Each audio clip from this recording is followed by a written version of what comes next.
Hello my friends and welcome back to my channel. I'm Erik and today it's time to watch episode 11 of season 1 of Legend of Korra. And this is going to be exciting because at the very end of the previous episode, someone showed up. General Iroh.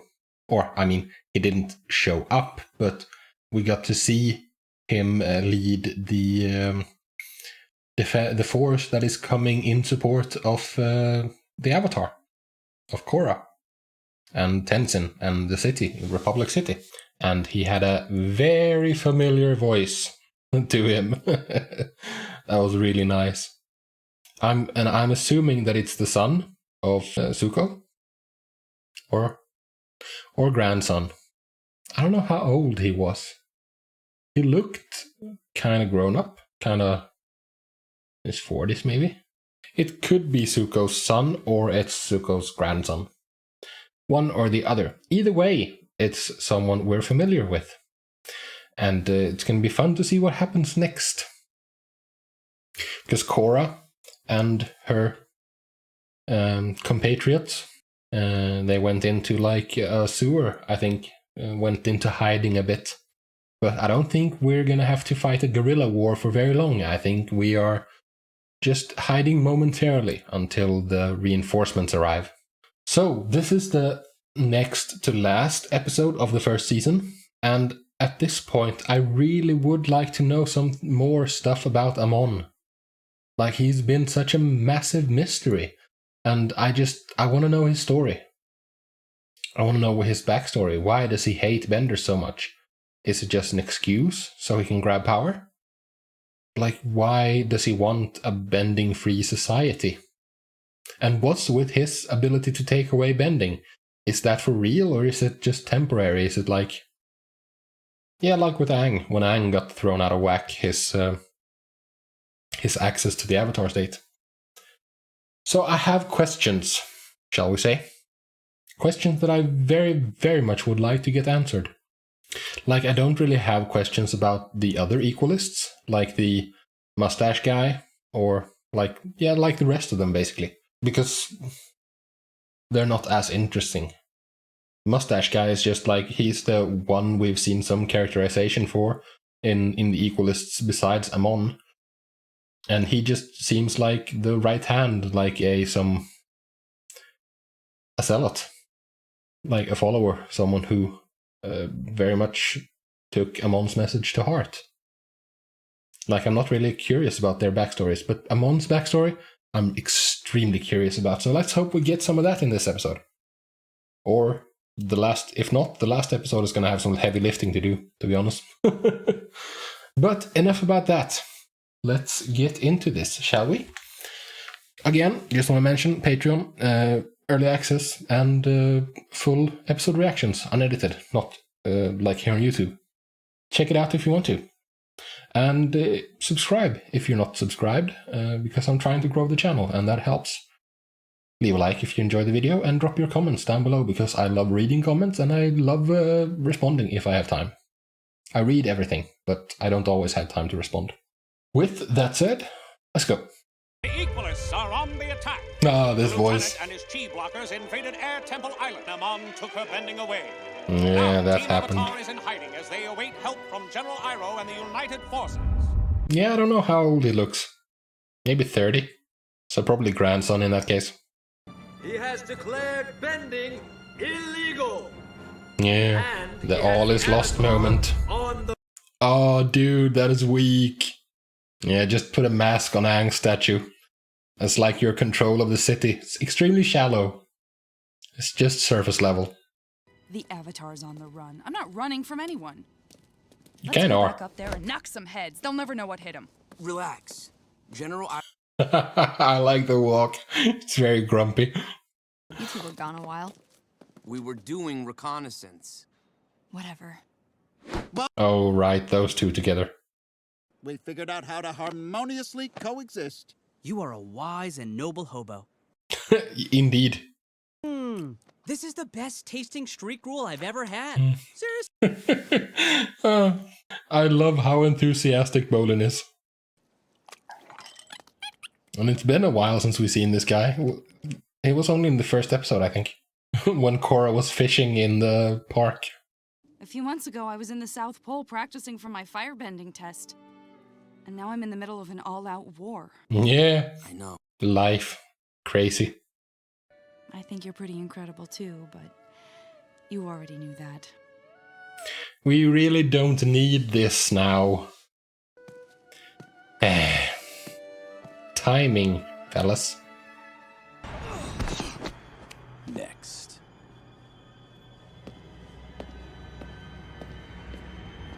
Oh my goodness, that's a lot of them. Yeah, I really like these backgrounds, man. They are really good. Amon had to know we were coming. So why aren't we meeting any resistance? Maybe younger. Wait a second. Maybe like 25. I don't see any mecha tanks either. What's going on? Underwater? Oh, mines. That's not good. Timing, dude. Freaking sea mines. Yes. Cora Springs into action. Yeah, what is that sound? Something flying? Now? What the heck? Attack planes? Where does Hiroshi find the time to keep inventing new evil machines? The mind never stops working, dude. Flying machines. That came kind of out of nowhere. Makes sense. I don't have an issue with it. Yeah. War and conflict is in general amazing for inventions, for evolution. Technological evolution, that is.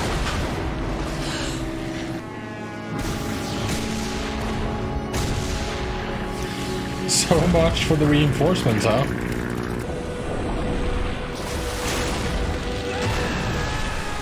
It's a rough situation to be in this. Very rough.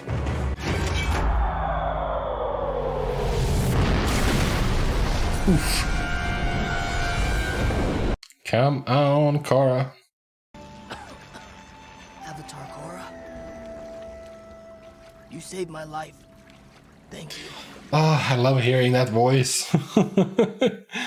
Every time we think we have an advantage, Amon outsmarts us. No matter what our plan is, he always has a better one. Yeah, how? Is my question. I know just the man for the job. And who is the recipient of this top secret message? Commander Boomy, Oh, Boomy. do not approach city until you receive the all clear. Now comes the hard part. Technology really has exploded, though. Morse code, cars, aircraft. It kind of beggars belief. Time to take down my father. Oh, yes, please. He is a massive thorn in the side. I'm not waiting for him to hunt me down. My gut's telling me it's time to end this. On my terms. You don't have to do that. Yes, I do. No. Love you, little bro. Love you back, big bro. Yes, it's very emotional, Mr. Hobo. You should bring Naga. Take good care of Bolin for me. It is a sizable polar bear dog. It has gotten very messed up. Good fortune and success to you, valiant heroes. Thank you. Nice disguises. Amon wants extra security at the arena today. Oh yeah? Arena? For what? The rally.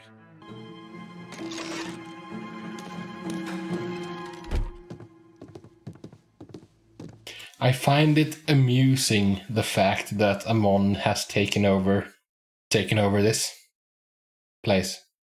Tarlock? I don't suppose you're here to rescue me. No. I'm Amon's brother. Are you telling the truth? I don't know, man. He's a waterbender and a bloodbender, just like I was. What? Did you know this So all? that's what he's doing. Change his appearance. He assumed a new identity and settled down in the Northern Water Tribe. Impressive. See? It's all coming together. Very reasonable. Those were the good years, before my brother and I discovered we were waterbenders. And later on, First, we were excited bloodbenders. by our new abilities. So what he's doing is bloodbending.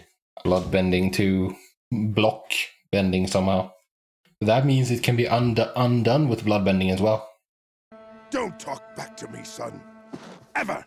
Even back then, my brother wanted everyone to be treated fairly and equally. Most powerful and feared form of bending in the world. It was declared illegal thanks to that coward, Katara. No, coward. Dude, you have no idea what you're talking about. When the time is right, you will claim Republic City, and you will destroy the Avatar. You must avenge me. Very good, son. Very good. Oh, thank you for this. I was hoping for information on Amon.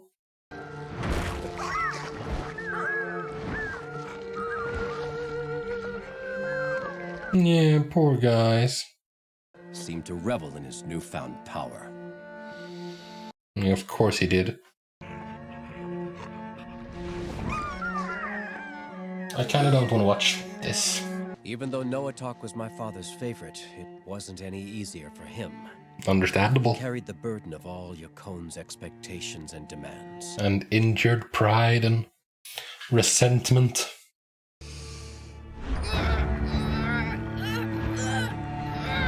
Yeah, that's enough. You don't have to continue. That felt awful.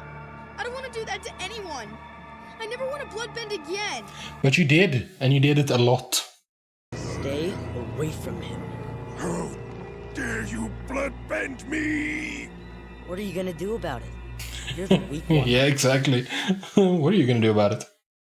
You're mine! We're your sons, Yeah. not your tools of revenge. Thank you, dude. Very well spoken, to be honest. Noah Talk! Don't leave, please! Noah Talk! So, how about that? With Noah Talk gone, his hopes for revenge withered. And he passed away a few years later. Good, to be honest. That dude was an awful person. I thought I was better than my father. I became a soldier of revenge, just like he wanted me to be. Yeah. But I think Amon truly believes bending is the source of all evil in the world. Yeah. He somehow uses bloodbending to take people's bending. I don't know how he does it. Yeah, and he's trying to imitate the Avatar. If we expose him as a bender in front of all his supporters, Yeah. Rally we could take away his true power. and undermine this whole revolution. Yeah, I mean, it is built on a massive lie. It's extremely hypocritical. Let's take away all bending except mine. Defeat him. Put an end to this sad story. Like, I believe him because it makes sense. Makes a lot of sense. And yeah, also called it when I thought about it. Because, as you know, if you've been following the series, I called this a while back. Exactly this, essentially. That they were both Yakone's sons. And they had a split, something happened, a split happened. A big split. And they had very different opinions on how to fix society. Like Tarlok by having control, like Yakone failed. Yakone failed in controlling society because he didn't do it from the top. He did it from like the shadows, from the underbelly. And so Tarlok's solution was to take control from the top and rule and turn it into the kind of society he wanted. And Amon had the idea that his father failed because of bending. Like, it was slightly different than what I thought, but same in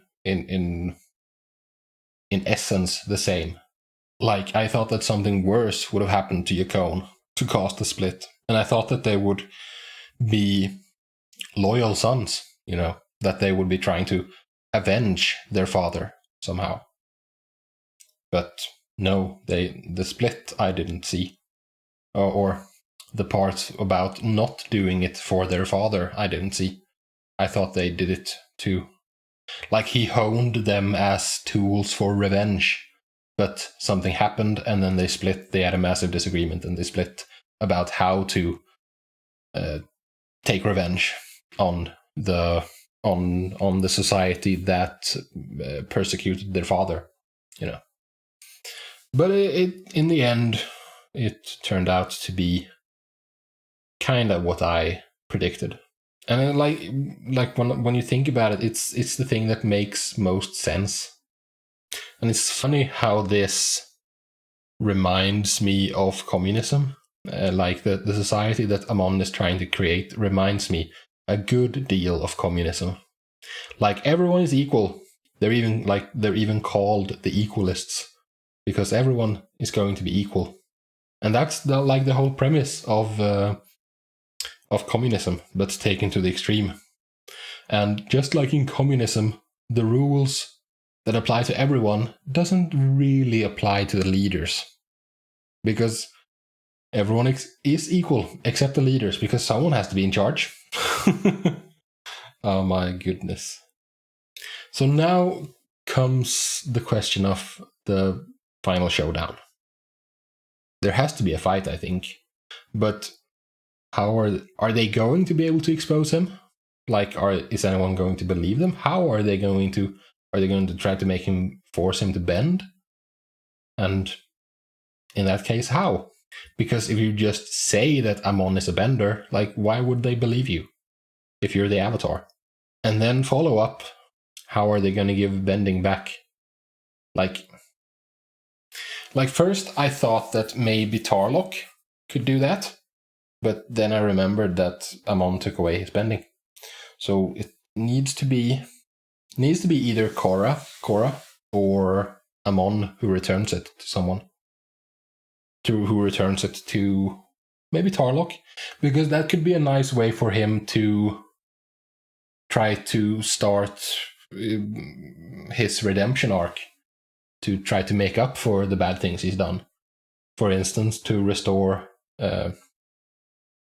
Chief Beifong's bending. So, that was episode 11. Like, I enjoyed that. That was fun. Like, half of the episode was the backstory for Amon that I've been craving the whole friggin' season. And now all that's left is the showdown. So, do join me for that one, coming up next. Not today, however. For today, I am done. I thank you very much for joining me, and hopefully I will see you next time. Until then, peace out.